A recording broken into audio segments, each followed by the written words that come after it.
Those of you who've seen the movie, that fall we did, this is where it all started, right there. And we pinballed through this grove of trees for about 200 yards. I landed on my back, and I broke my back in multiple places, broke my pelvis, and Mikey landed on his face. I remember he crushed his face pretty bad because when he sat up to look at me, it was, you know, all bloody or whatever. He turned around. Well, that's when they hit us with the rockets and the mortars, and our world just kind of started blowing up around us. Well, it was time to go to work, all right? And at no point in time was any of my teammates afraid of anything. At no point in time did anybody stall in the door, so to speak. They didn't kind of back up and say, hey, I don't want to be in this. It was, hey, this is what we're here to do. Let's do this. About an hour and a half into this gun battle, Danny had broken both his femurs. He had a compound fracture on one of his tib fibs, and he'd been shot 4 times that I know of. So I was dragging him. In the movie, they kind of portrayed this the right way, but except for one piece, and that's where we were separated. He didn't die alone. Any and all my guys that got killed, I was right there. Well, I picked him up over my shoulder to take the brunt of this fall. And when I turned around to take the fall, I spun him right into a bullet. I shot him right in the back of the head, blew his head off, killed him right then and there. Well, I wasn't ready for his dead weight. And when he fell over the top of me, it collapsed me, and I flipped off of this rock embankment and face planted into this boulder. I broke my nose real bad, shoved it through my face actually, and I bit my tongue in half and I swallowed it. And that totally incapacitated me. I was on all fours, I mean like a bitch, trying to throw that thing up, man. I finally got it up, I put it in between my teeth and bit down on it again so I wouldn't swallow it. And Mikey was out on this boulder, just like the movie. He was out on this, no cover, no nothing, and crawled out to this embankment to make our sat phone call. He was sitting up and took 2 rounds to the chest, spun him like a top, dropped him on his face. And this bothered me. He was my best friend.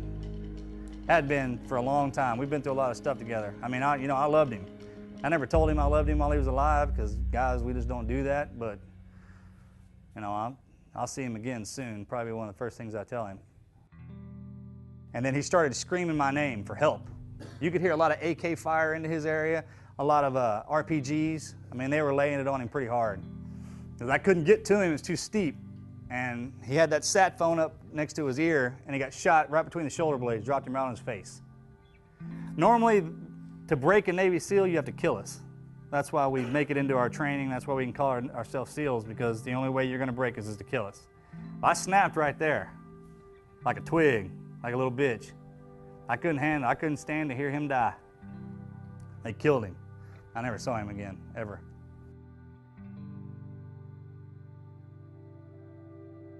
I caught up with Axe. He was a couple 100 yards below me, and an RPG hit behind him, separated us, blew him one way, blew me another. I never saw him again for the rest of my life. It knocked me out again. When I came to, I was laid over the back side of this rock. I was upside down. My pants, med gear, kit, GPS, compass, all that stuff was gone. I had a harness on, had 1 magazine with 11 rounds in it. I went out there with 13 magazines of 30 rounds. I rolled over. I was paralyzed from the waist down. I started crawling, using my elbows. I started pulling myself through the dirt into the side of this ravine. Well, I got up, man. The sun was going down, and I started to crawl. Well, I was in bad shape. I was dying. I didn't know what to do. And I was laying in this tree, looking at the moon, and feeling sorry for myself. And I must have laid there, and I was thinking, my brother's a Navy SEAL too. I got a twin brother, he's a Navy SEAL. And I was thinking about him a lot and my teammates and everything that all the training that I'd been through. And I laid there, I was like, you're being a bitch, get up, let's go. That's exactly what I said. What was I gonna do, lay down there and die? I wasn't gonna do that. I definitely wasn't gonna feel sorry for myself. And I kept thinking, I was like, all right, I'm still alive, man. I'm alive. I mean, they fought and died. I'm still alive. So the mission's still on. Let's go. So I reached out and I grabbed a rock. And I reached out as far as I could and I drew a line in the dirt in front of me. I was like, I'm gonna crawl to that till my feet hit it. If I'm still alive, I'm gonna do it again. And that's what I did. I'd draw a line, crawl to it, my feet would hit it. I'd fall down a hill, I'd crawl up another hill, I'd draw another line. And I did that for 7 miles. When it was an option, when I was out there and I was shot, I laying down there, and somebody was like, well, why didn't you quit? Because that's not an option, all right? That's not what I am. You understand what I mean? So if I'm a Navy SEAL, I'm a gunfighter, I'm a warfighter, and if I get shot and I can pick myself up, I'm gonna pick myself up till you shoot me again and kill me. Basically, I'm not gonna stop. ever, period. Until you take everything away from you. You strip it all away. That's the way we're trained. From the day you go into training, they take away everything that you are and that you ever were. And they mold you back up to what they want you to be. You accept the fact that you're a football player. So why in the hell would something prevent you from doing that and doing what you're supposed to be doing on the field? That wasn't my job. Navy SEAL wasn't my job. That's what I am. You're a damn football player and a good one. That's what you are. It's not what you do. And if you're a part of something to where your whole livelihood and everything you depends on another man, that's where that bond comes from. Everybody knows that a bond is forged in adversity, right?